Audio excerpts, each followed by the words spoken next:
Oke, selamat pagi. Kali ini nggak tahu ya sebenarnya, belum terlalu bisa untuk materi ini, tetapi kayaknya hal ini menarik untuk disebarkan. Jadinya ya udah deh, ada video ini. Nah, di video kali ini bakalan membahas mengenai repository di GitHub, yaitu Data Engineering Zoom Camp. Sebenarnya kalau data ini, repository ini udah dibuat lama ya, kalau apalagi kita lihat commit-nya udah 548. Nah, repository ini sih lebih ke arah bootcamp, beneran bootcamp gitu.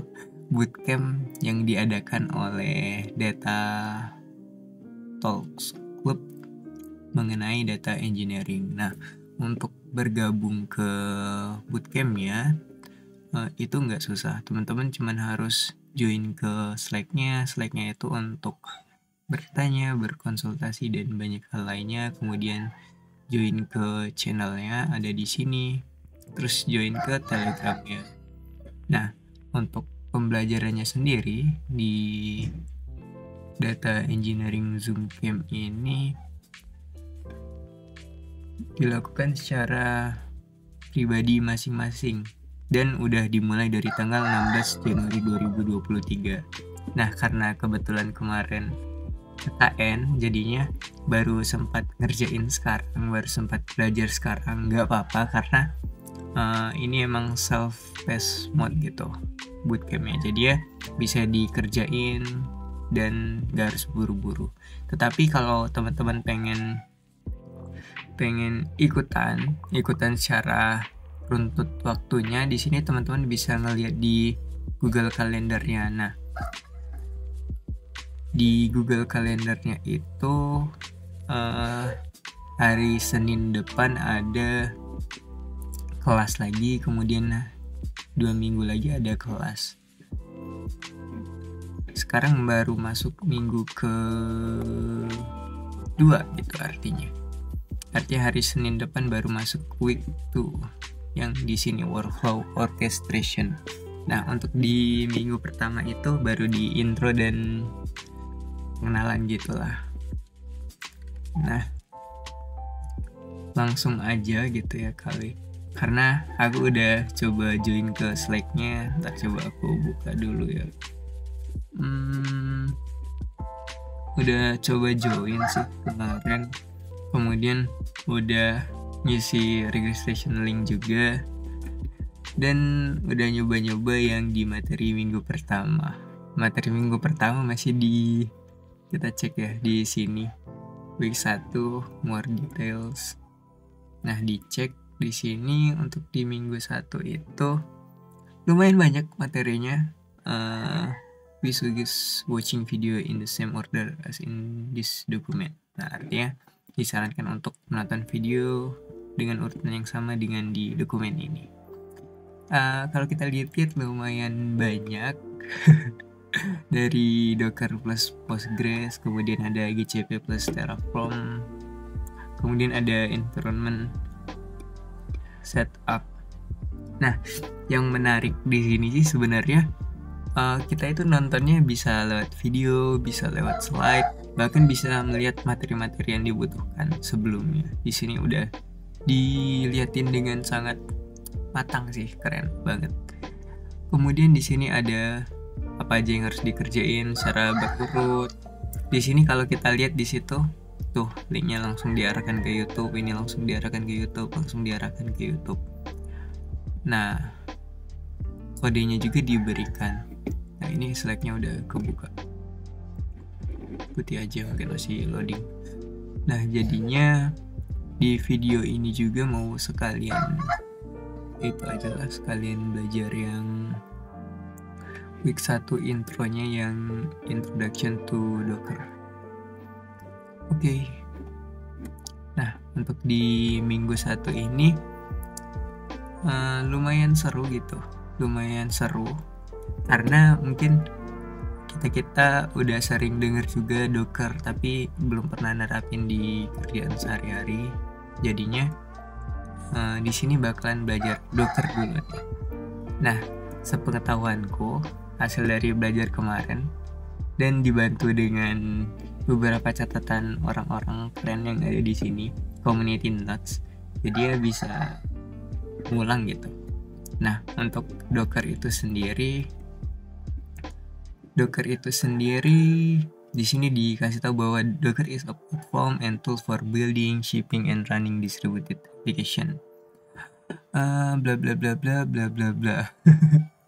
Intinya Docker itu aplikasi untuk kontainer gitu, teman-teman. Nah, di Docker ini sendiri, mungkin kita tahu ketika kita jalanin sebuah aplikasi, misalnya kita install Python, itu kan bakalan jalan di komputer kita sendiri. Misalnya ada gambar gak ya di sini ya? Ntar cari gambar dulu. Nah, di sini, misalnya kalau kita jalanin Python, kan kita jalaninnya, kita langsung install di host kita, langsung di host komputer kita. Misalnya kita gunain Windows, itu artinya Python-nya langsung install di Windows. Tetapi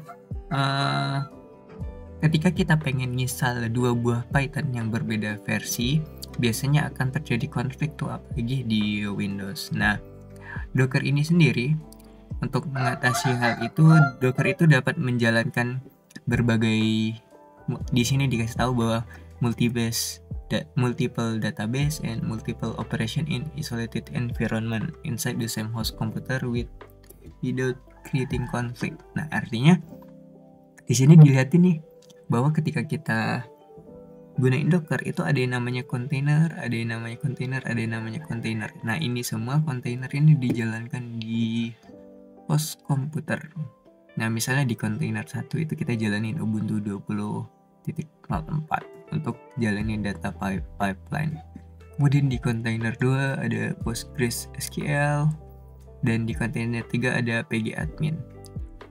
Nah, ketika kita jalanin ketiga kontainer secara bersamaan ini tidak akan menyebabkan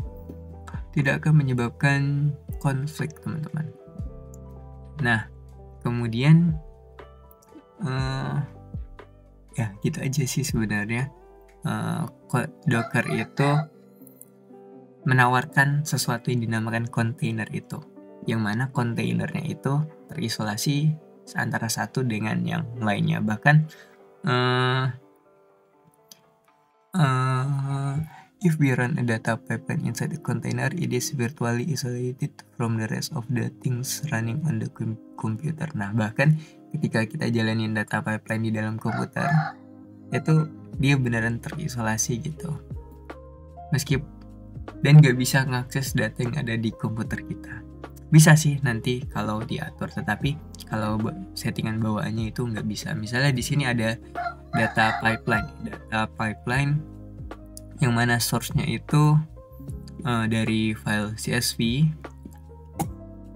Kemudian di sini akan diproses datanya menggunakan Python script, misalnya gunain Pandas, NumPy, dan banyak hal lainnya.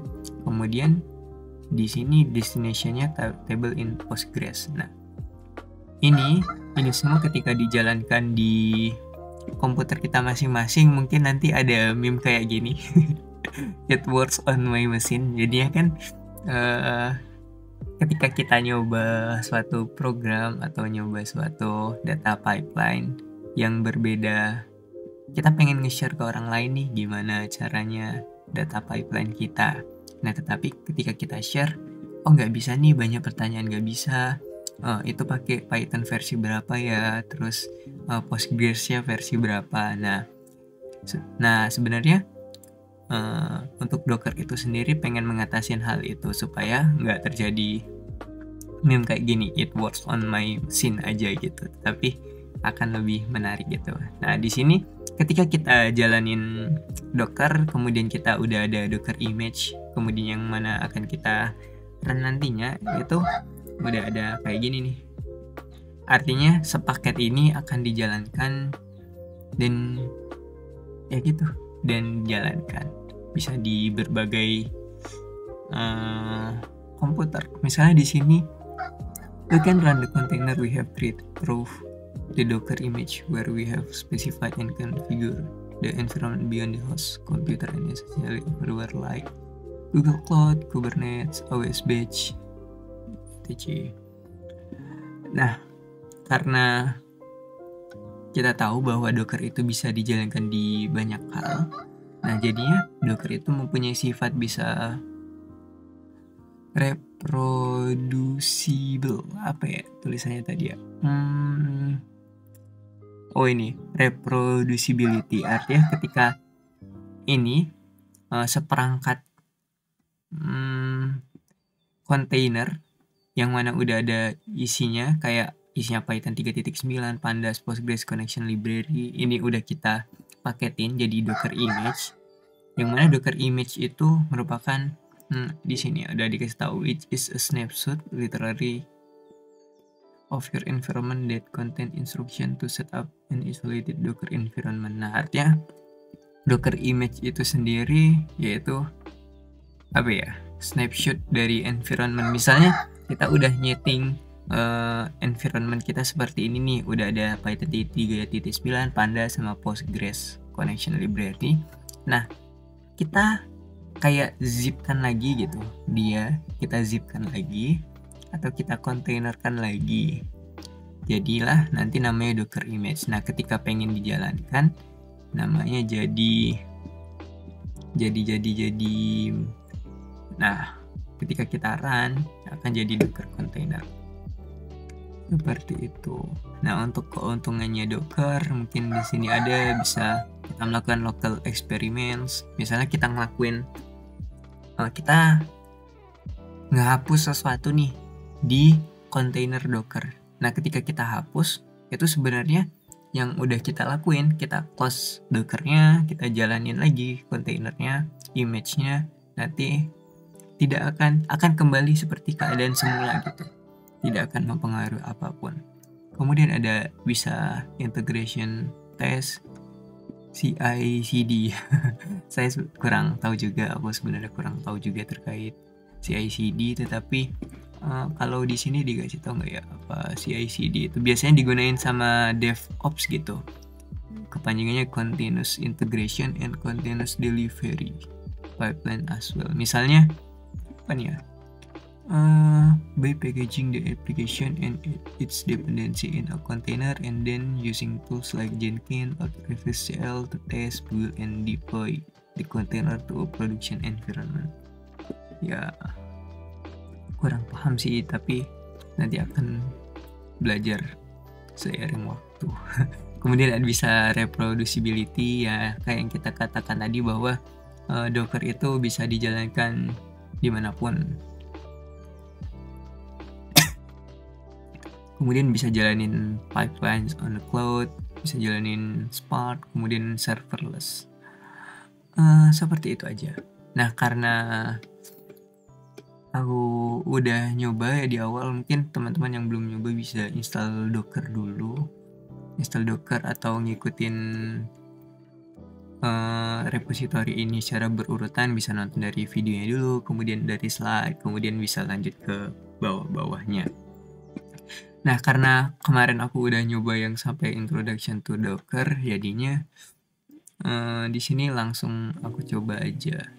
Aku udah jalanin Docker nih, ada beberapa image juga, beberapa container yang udah pernah aku jalankan. Di sini image-nya ada Ubuntu, ada Hello World. Jadi ya coba aku jalanin lewat comment. Oke, kita coba ketika Docker version, aku mastiin Dockernya udah jalan. Oke, Dockernya udah jalan, gunain Docker version. Kemudian di sini ada Docker run Hello World. Mungkin ini kayak di banyak bahasa pemrograman lain, yang awalnya gitu harus biasanya kan Hello World dulu gitu ya. Di sini coba Docker run Hello World. Bisa. Oke, sudah menghasilkan output yang sama. Hello from Docker. This message show that your installation appears to be working correctly. Widih. To generate this message, Docker took the following steps. The Docker client contacts the Docker daemon pull the hello world image from the Docker hub. The Docker daemon create a new container from the image which runs the execution blah blah. That produce the output you are currently reading. Intinya udah bisa gitu. Nah selanjutnya di sini to try something more ambitious, you can run an Ubuntu container with Docker run it min it Ubuntu bash. Coba kita jalanin Docker run min it Ubuntu bash. Nah di sini sih dikasih tahu ya bahwa ketika kita gunain, di sini ada catatan juga nih. Makanya community notes-nya sangat-sangat berguna gitu buat siapa yang mager nonton video dan lebih senang ketika baca. Di sini ada banyak community notes yang bisa digunain. Coba kita baca, when running Docker commands on Windows, you may need to use the WinPTY. Di sini ada dijelasin gak ya?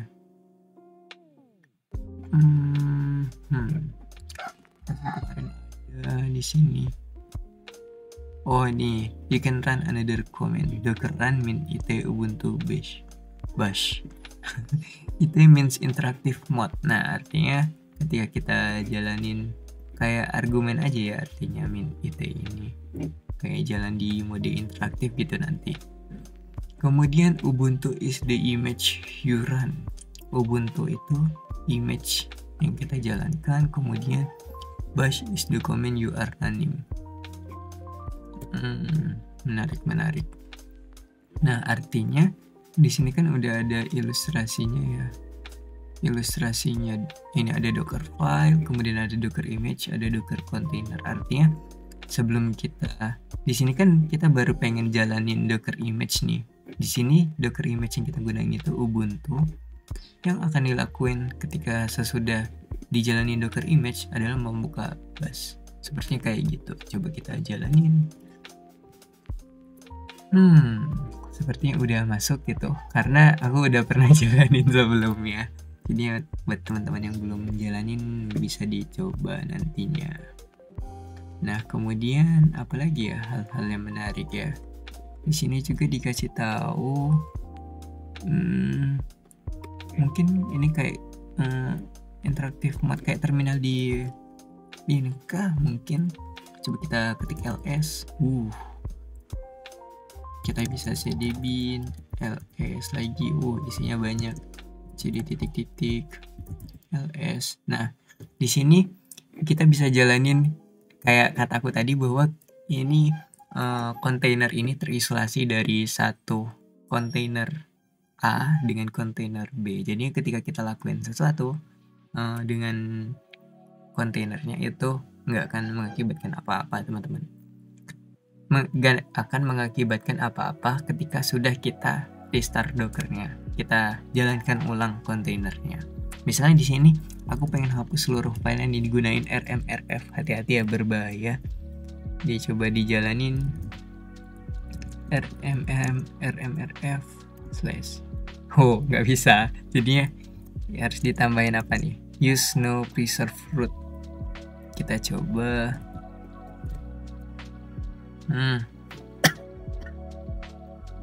Kita coba cek lagi.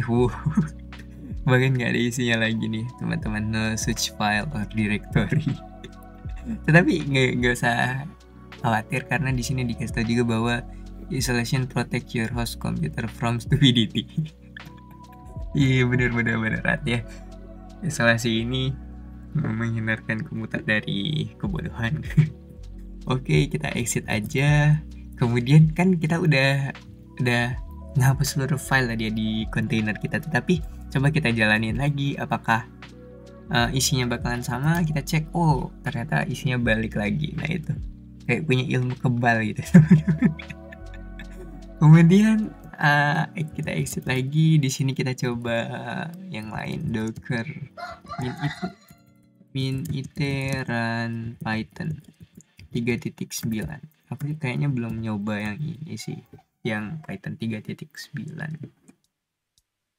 Kok nggak bisa? Apa nih katanya?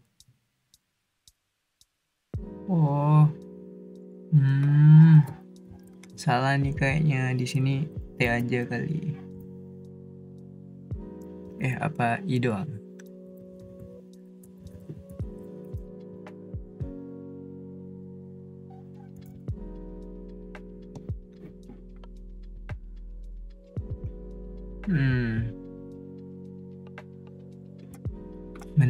Menarik. Kenapa ya? Oh, apa kita kembali nih? Harusnya IT dulu baru run dulu baru IT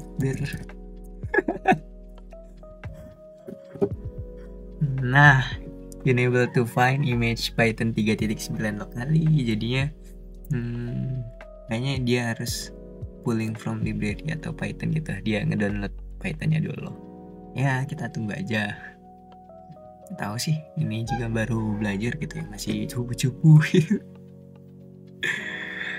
Kita tunggu aja. But there is a catch. This command opens the Python interactive shell. That means you can install any Python package using pip as you are still inside the interactive shell. Kalau di sini, dia udah sampai ke building a Docker image and running a container. Kita kayaknya belum butuh ke sana sih. Kita ngerjain dari yang di sini dulu. Yang di sini kita jalanin terminal tadi. Oke, kita tunggu masih download. Mungkin ini tergantung kecepatan internet masing-masing. Ditunggu aja.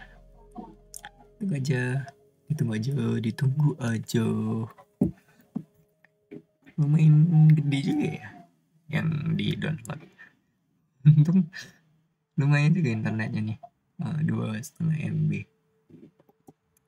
Tapi udah kebayang belum gimana menariknya Docker sih? Kalau aku pertama kali denger Docker itu sering ngeliat di keahlian teh gitu ya, di kebanyakan orang teknologi paham Docker gitu, Docker, Kubernetes, kemudian Postgres dan banyak hal lainnya. Di sini kita kayak sekalian belajar gitu, belajar Docker. Sebenarnya kalau di dokumentasi Dockernya lebih lengkap kalau teman-teman pengen nyoba ya. Nah, di dokumentasi Dockernya juga ada dokumentasinya. Kita cek masih ngedownload. Di sini ada dari get start, download and install guides, language specified guide, manual reference. Bahkan di sini ada play with Dockernya, ada tutorial, ada lab environment, ada community training. Nah, karena itu ya sebenarnya teman-teman bisa mempelajari ini banyak hal. Nah, kalau aku sendiri karena pengen ngikutin ini dulu, jadinya ya secukupnya aja belajarnya. Nanti kalau butuhkan hal yang lain bisa dicoba. Di sini juga dikasih tahu nih, ketika kita jalankan Docker run, once you install Docker, you can test if Docker is installed properly. You can run the following Docker run hello world. Nah, artinya sama kayak kebanyakan bahasa pemrograman yang lain ya. Untuk di awal itu kita coba dengan hello world. Dikasih tahu juga bakalan ngapain aja. Menarik lah di sini pokoknya. Kita cek ke di sini. Masih belum kelar juga, masih ekstrak. Itu aja. Udah berapa lama ya videonya ya? Udah setengah jam. Gak apa-apa. Namanya video belajar, jadi ya gak tahu lah sampai sejauh mana nantinya. Sebagai catatan pribadi aja sih ini videonya, buat bercandaan. Oke, kita tunggu dulu.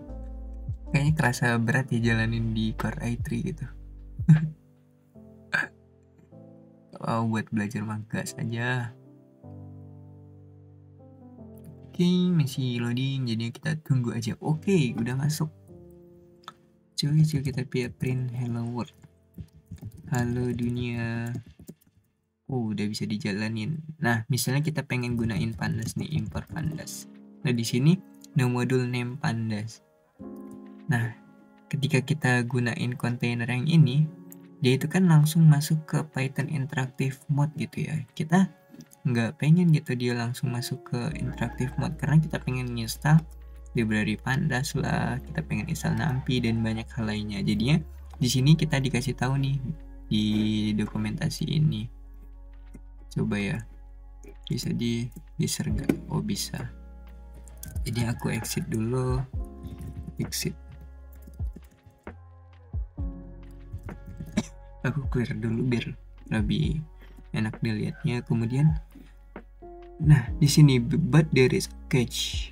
This command opens the Python interactive shell that means you cannot install any Python package using pip gitu. Nah nggak bisa kita jalanin. Kita nggak bisa install library kayak Pandas tadi. Coba kita coba ya, kalau nggak percaya coba install Pandas. Nah invalid syntax, jadi kita exit dulu.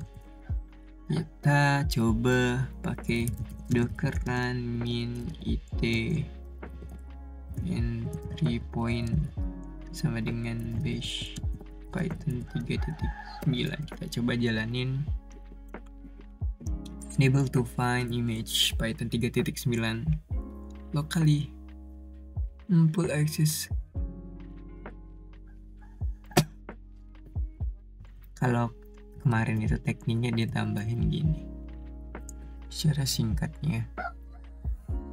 Kita tunggu dulu. Oh ya, coba ya kita cari kenapa ini, kurang paham juga.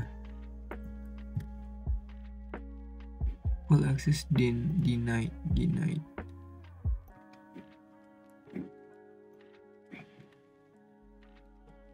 Kita coba cek.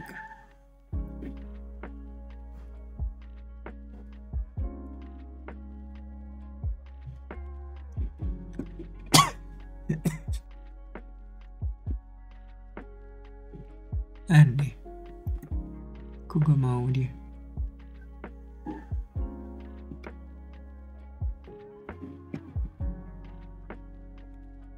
Docker Hub. Kita cek yang lebih baru kali ya.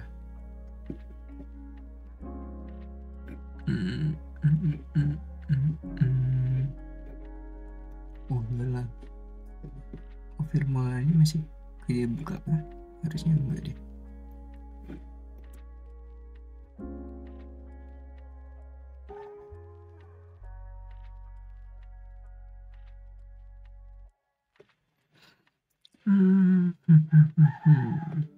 Menarik, dia nggak mau dijalanin kayak gini.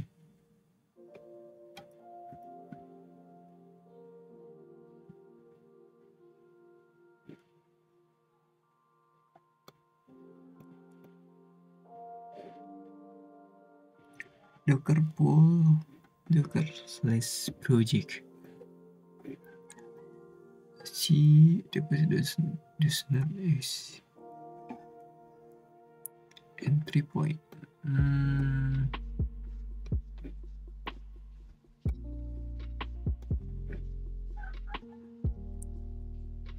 Docker run min itu entry point bash Python 3.9. Apa ya?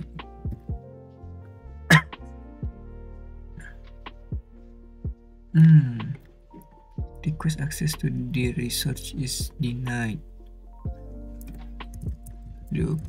Docker run min help.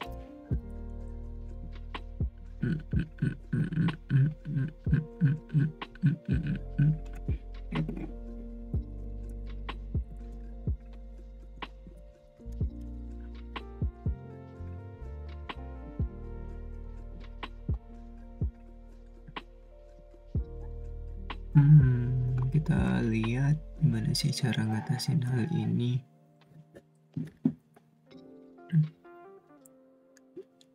Harus login dah.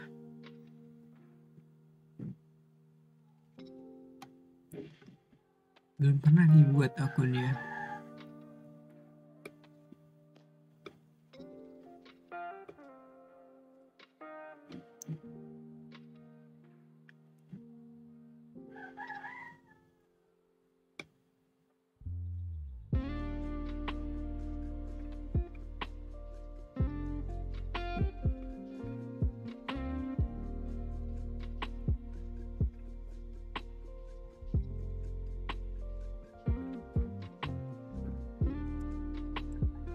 kita coba yang paling atas.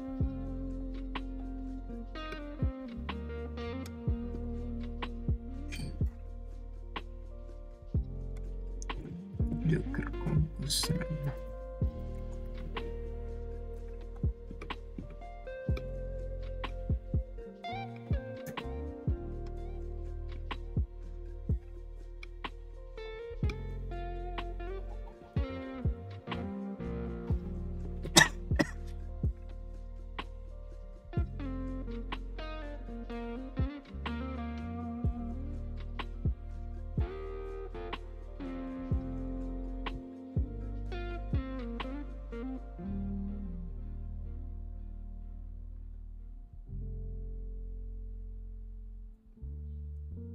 Kita coba teman-teman.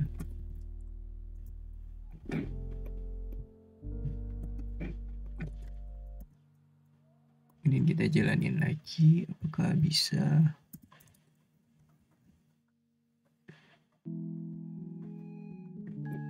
Masih nggak bisa juga.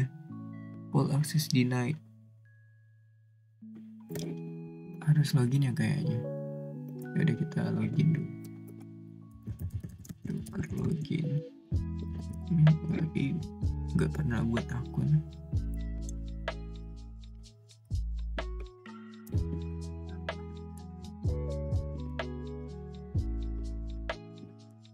Ya nggak pernah buat akun Docker Hub nih. Kok harus buat akun, tapi nggak tahu lah, coba dikerjain dulu aja. Nah, tunggu aja. Username.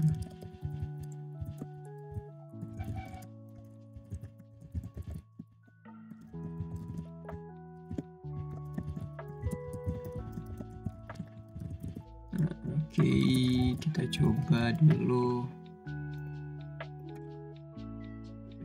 basical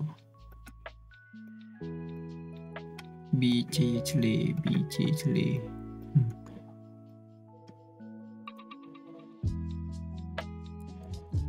Oh bisa, kita bisa.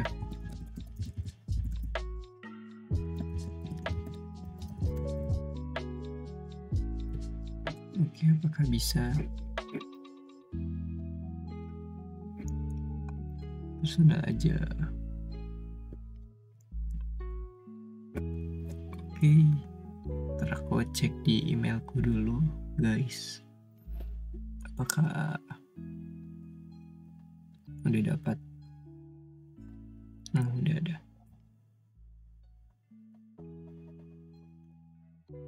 Oke, aku lagi verifikasi. Oke, tidak bisa. Aman.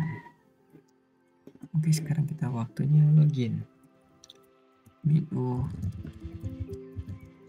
Awas aja nih kalau masih nggak bisa. Kamu nggak. Oke,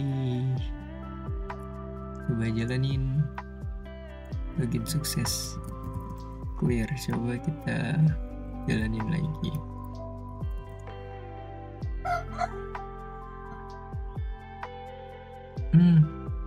All access denied for Python 3.9 repository. Kenapa ya? Kenapa nggak bisa? Pertanyaannya.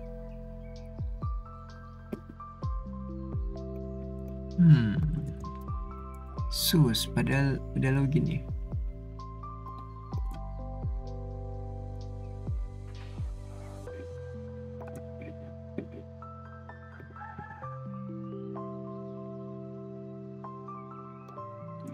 Kita harus baca-baca dokumentasi dulu nih, teman-teman.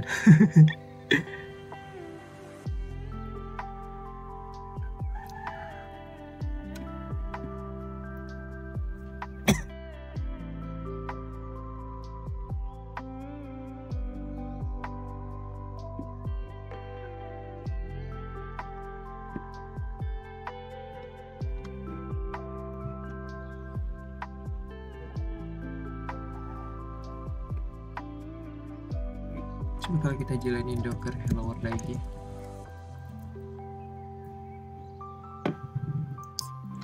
Berjalan dengan lancar. tidak ada kendala apapun.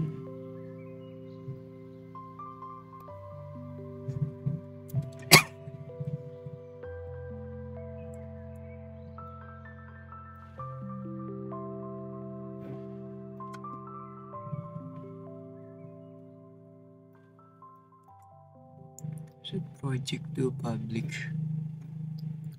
Ini ya, nggak mau install Python ya. Masa kita berhenti di tutorial ini? Kan aneh. Coba.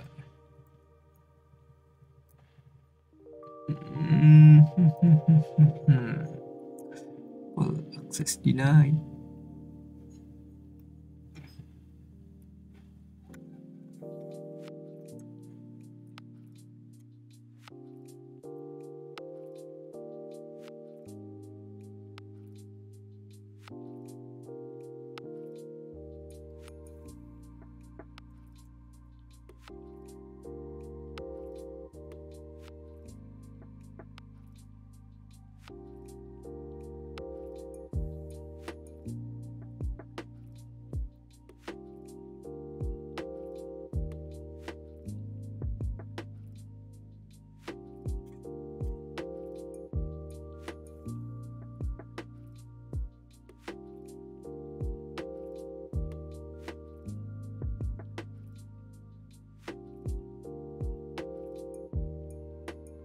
Coba baca dokumentasi Stack Overflow dulu guys.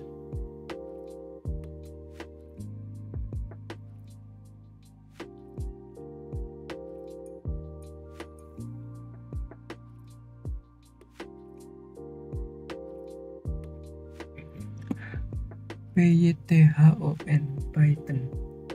Bener kok namanya. Soalnya kok aduh, kacau. 3.9 bisa kok jalan. 3.9 yang mode biasa gitu, bukan mode yang ini. Dekertik.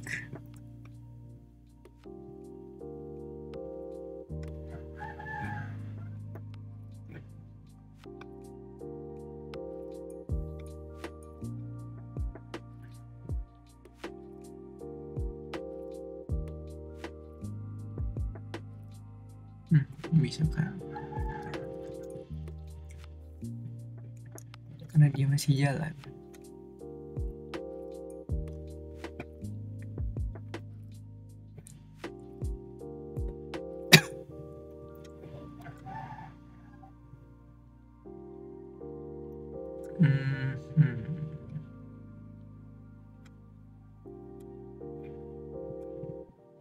Sangat-sangat aneh.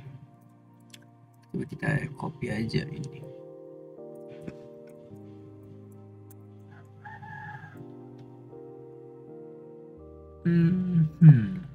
Menarik. Apa kita harus exit Docker dulu?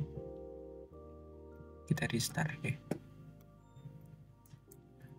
Kita restart dulu ya teman-teman. Kita tunggu aja.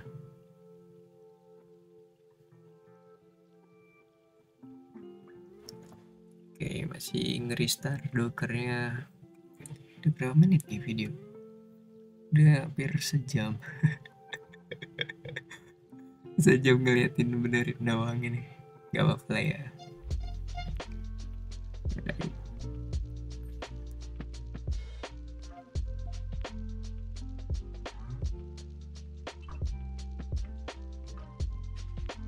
Oke, kita tunggu dulu. Aneh banget. Tergantung kecepatan laptopnya.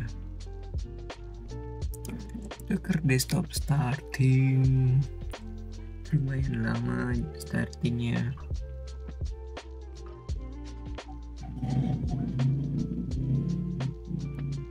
Oke.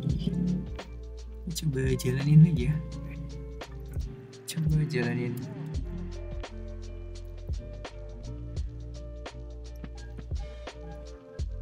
Ya, masih nggak bisa. Apa ya? gimana untuk mengatasi hal ini? Padahal kalau di sini dia lancar-lancar aja. Docker run min 3 bash.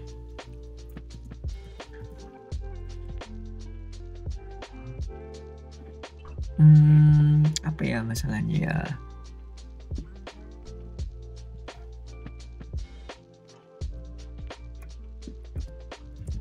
Docker login.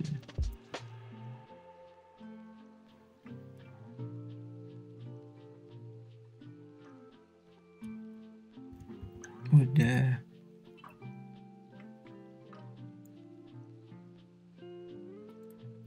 Nggak ngaruh loh.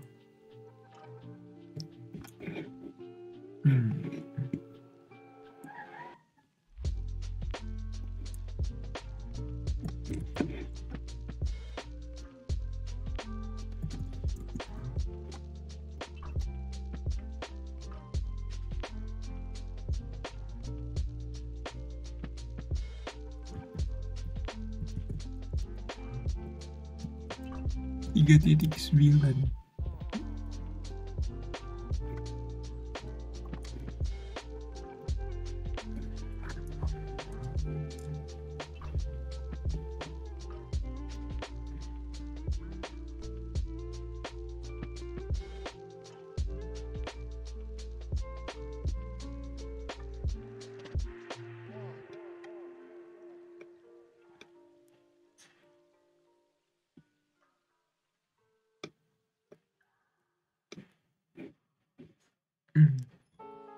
Nggak bisa dijalanin.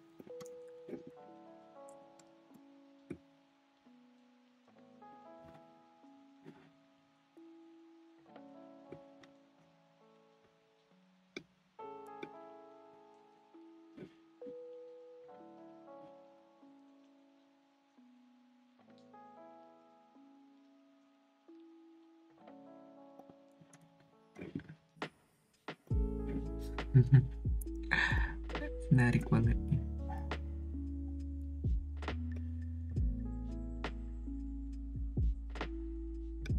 Padahal kita nggak pakai private logic, tapi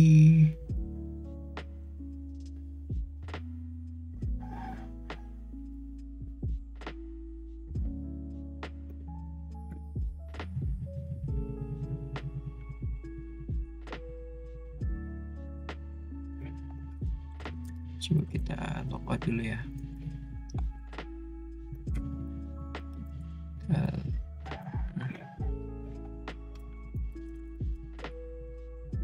Docker logout.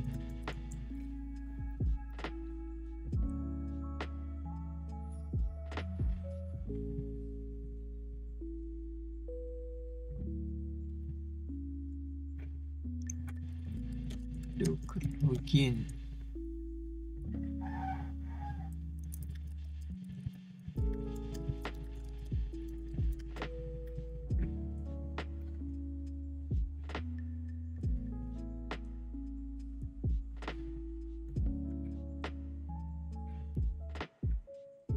Mungkin sukses.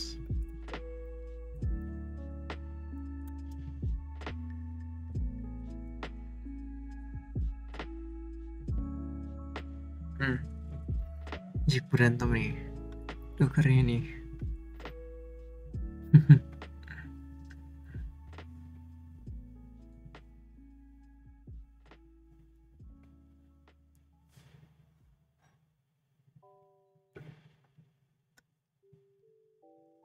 Ya udah sampai sini dulu aja ya. Nanti kita benerin lagi di video selanjutnya. Bye bye.